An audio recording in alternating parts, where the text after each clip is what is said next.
Views welcome to TJMS Tamil channel. நீ நான் காதலுக்கான upcoming எபிசோட்ல வாங்க ராகவ் போட்டோ எடுத்துக்கோங்க அப்படின்னு சொல்லிட்டு ஸ்டேஜ்ல கூப்பிட்டு ராகவ் வராங்க. இல்ல அபியோட கையை வந்து நெருக்கமா பிடிச்சுக்கிறாங்க. திடீர்னு அபியும் வந்து என்ன பேசுறது அப்படின்னு சொல்லிட்டு தெரியாம நிக்க, இந்த பக்கம் ராகவும் வந்து நெருக்கமா பிடிச்ச கையை வந்து திடீர்னு விட்டுட்டு அங்க இருந்து கிளம்பிடுறாரு.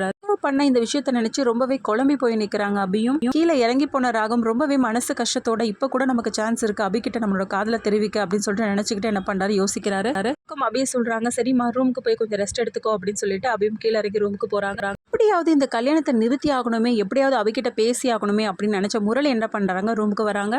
பார்த்து அபி என்ன பண்றாங்க, நீ அப்படின்னு சொல்லிட்டு ரொம்பவே ஷாக் ஆகி கேட்கறது மட்டும் இல்லாம, நீ எங்க எதுக்காக இங்க வந்த அப்படின்னு சொல்லிட்டு அபி கேட்க, சாரி அபி என்ன மன்னிச்சிட்டாங்க, என்னோட சூழ்நிலை அத மாதிரி அமைஞ்சு போச்சு பேசிக்கிட்டே அபியை நெருங்கி போறாரு.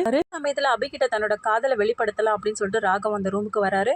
இதை பார்த்த ராகவ் அதிர்ச்சியானது மட்டும் இல்லாம ஒரு தவறான புரிதலை மேற்கொண்டுட்டு அங்கிருந்து கிளம்புறாரு. சி அபி இப்படி அப்படின்னு சொல்லிட்டு அபி கோவத்தோட, சி எட்ட போய் எதுக்காக இங்க வந்த, தடவை என்னோட வாழ்க்கையை நாசம் பண்ணது பத்தாத, தயவு செய்து இங்க கிளம்பிடு, இல்லைன்னா எல்லாரையும் கூப்பிட்டு உன்னை அசிங்கப்படுத்திடுவேன் அப்படின்னு சொல்றதன் பேர்லயும் அங்கிருந்து கிளம்பிடுறாரு. பக்கம் வெளியில வந்த ராகம் என்ன பண்றாரு, எல்லாத்தையும் நினைச்சு ரொம்பவே வந்து யோசிக்க ஆரம்பிக்கிறாரு. என்ன இப்படிப்பட்ட பொண்ணா அபி அப்படின்னு சொல்லிட்டு முரளி நினைச்சோம், மாமா ஏன் எப்படி இருக்காரு அப்படின்னு சொல்லிட்டு அவரை நினைச்சும் வேதனைப்படுறாரு. முரளி பேசின எதையும் அபி ஏத்துக்காதனாலையும் எப்படியாவது இந்த கல்யாணத்தை நிறுத்தணும் அப்படின்ற காரணத்தினால முரளி என்ன பண்றாரு, மாப்பிள்ளைய வந்து கடத்திடுறாரு.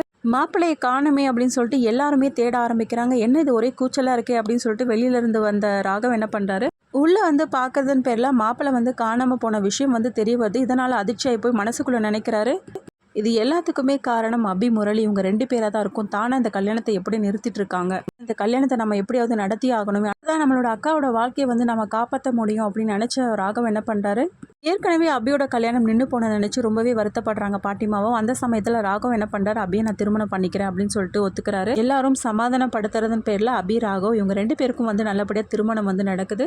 தெரிஞ்சுக்கிட்ட முரளி ரொம்பவே எரிச்சல் அடைஞ்சு போறாரு. அதுக்கப்புறமா அபி மேல எந்த தப்பும் இல்லை அப்படின்னு சொல்லிட்டு ராகவ் வந்து உணர்றாரா, இது எல்லாமே தெரிஞ்சுக்கலாம். அதுக்கு மறக்காம நம்மளோட சேனலை வந்து சப்ஸ்கிரைப் பண்ணிக்கோங்க. கூடவே இருக்க அந்த பெல் ஐக்கனும் கிளிக் பண்ணிடுங்க. அப்பதான் நான் போடுற அடுத்தடுத்த வீடியோஸ் உங்களுக்கு நோட்டிஃபிகேஷன்ல வரும். ஓகே வியூஸ், தேங்க்ஸ் ஃபார் வாட்சிங் திஸ் வீடியோ.